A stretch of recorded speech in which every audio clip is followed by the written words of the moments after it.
I have these lucid dreams where I can't move. 'Cause I'm lost in the way you. Hello guys, it's me, Ira, and welcome back to my channel. Ayan, for today's video guys, pag-uusapan naman natin Security Bank. Ayun nga ba si Security Bank? Ano nga ba ang requirements ni Security Bank sa pag-open ng account? Unang-una guys ay valid ID. Isa lang na valid ID, kunwari passport, UMID ID, SS. Isang valid ID lang ay makakapag-open ka na ng account sa kanila. Kapag meron ka naman na mga PhilHealth, yung mga hindi pa siya ATM card na IDs, saka kung ang PhilPost mo ay ganun din, ay dalawang ID po ang kailangan. Si NBI clearance saka police clearance ay accepted po sa kanila. Basta dalawa lang po noon na secondary ID. Kapag naman guys, secondary ID ang meron ka, sample, NBI clearance, police clearance, PhilHealth, ayun po, saka PhilPost, ayan naman guys, dalawang ganon ang kailangan mo para maka-open ka ng account. Maliban po doon sa mga nabanggit kong ID, primary saka secondary ID, once po na employee ka, ay may additional ka pong requirements tulad ng company ID, o kaya ay primary na isa o kaya secondary na isa. Kapag po naman ay business owner ka, ang dagdag requirements mo lang po, maliban dun sa ID, ay ang iyong DTI or iyong business permit. So, ayun lang po yung additional. Ayun, makapag-open ka na po ng account kay Security Bank. So, hindi po siya ganun kahigpit. Ang akin pong ay Security Bank San Pedro. Di ko lang alam po sa ibang branch kung ganun din. Pero tingin ko naman ay pareho lang kasi kapag naman sila ng patakaran is para sa lahat naman yan dito sa Pilipinas na kanilang branch. Sa Security Bank ay merong ATM at passbook account. So, yung kanilang maintaining balance at initial deposit ay nagkakahalaga ng 5,000. So, kung pwede ka mag-ATM, pwede ka rin mag-passbook, or pwede rin yung dalawa na. Same lang, 5,000 yung initial at maintaining balance.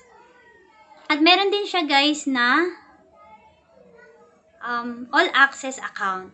So una, pag-usapan muna natin yung ATM and passbook account. Si ATM and passbook account ay meron lang siyang initial at maintaining balance na 5,000. Pero mag-earn lang siya ng points once na meron kang laman na 10,000 and up. Ang interest rate niya naman ay 0.5 kapag wala kang withdrawal within 3 months. Pero kapag meron kang withdrawal within 1 or hindi pa umabot siya ng 3 months, ay ang interest rate lang niya ay 0.1%. Yan, kapag ang iyong account ay below maintaining balance, ang laman ay magkakaroon ka ng charge fee na 300 pesos per month. Yan, ang maximum withdrawal ni Security Bank ay 50,000 per day.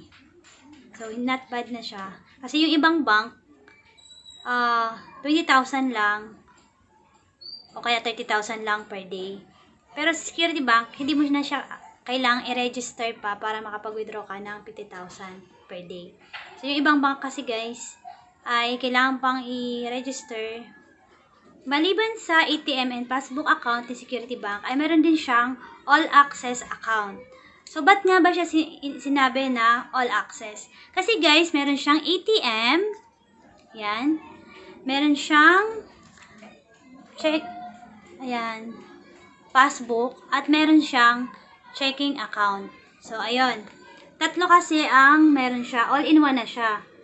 So, magkano nga ba yung opening account kay Security Bank ng all access account?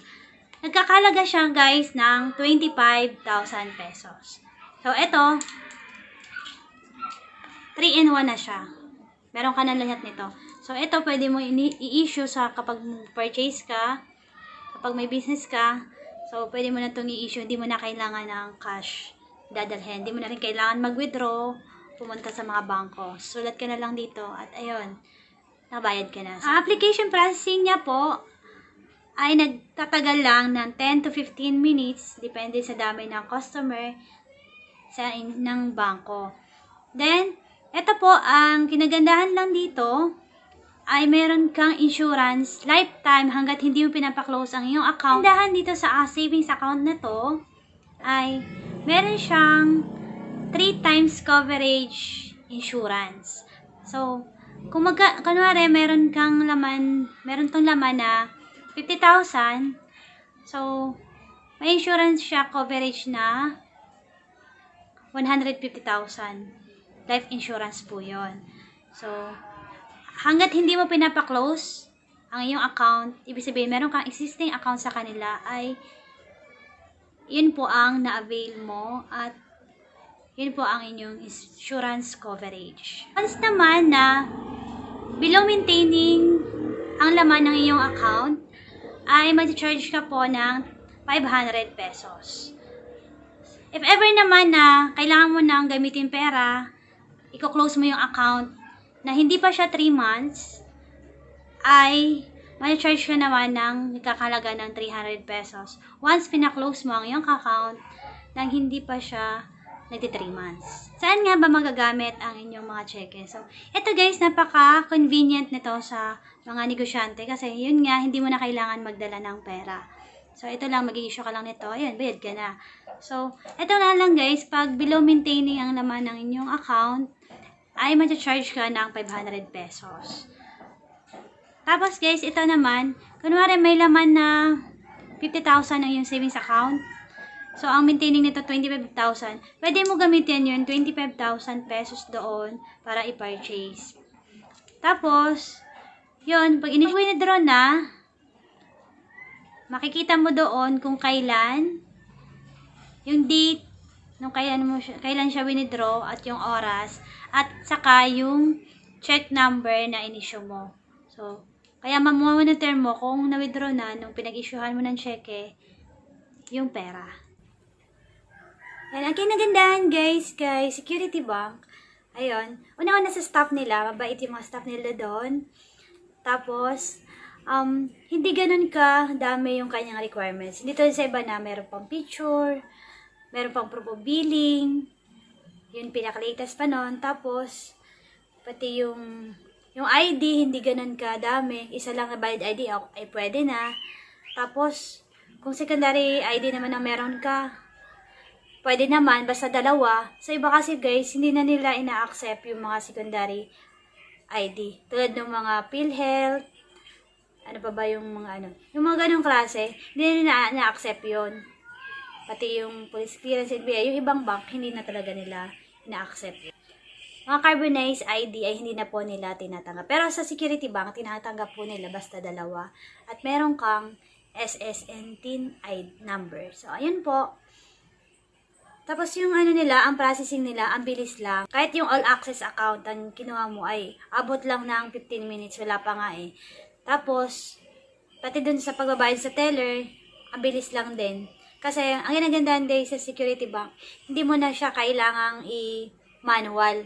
So, pindutin mo lang doon sa machine nila kung magkano yung deposit mo, kung ano yung mga transaction mo, bills payment, or ano. Hindi mo na kailangan iisa-isahin yung bills mo kung magkano, dito lang sa ibang bank. So, ayun, pipila ka na lang pagka-enter mo kung anong account, kung magkano, kung para saan. Ayun, diretso ka na doon sa kanilang teller. Hindi ka na matatagalan para isa-isahin yung bawat detalye ng iyong deposit. So, ayun guys. Thank you for watching this video. Sana ay meron kayong natutunan sa video ko na to. I'm only a disclaimer po. At ito lang ay nakabase sa aking pagkakaalam at pagkakaintindi kay Security Bank. Please don't forget to like and subscribe for my videos po. Kung bago pa lang po kayo sa aking channel, please subscribe to my channel po at hit nyo na rin po ang notification bell para po ma-update kayo kapag nag-post o nag-upload po ako. Thank you for watching po.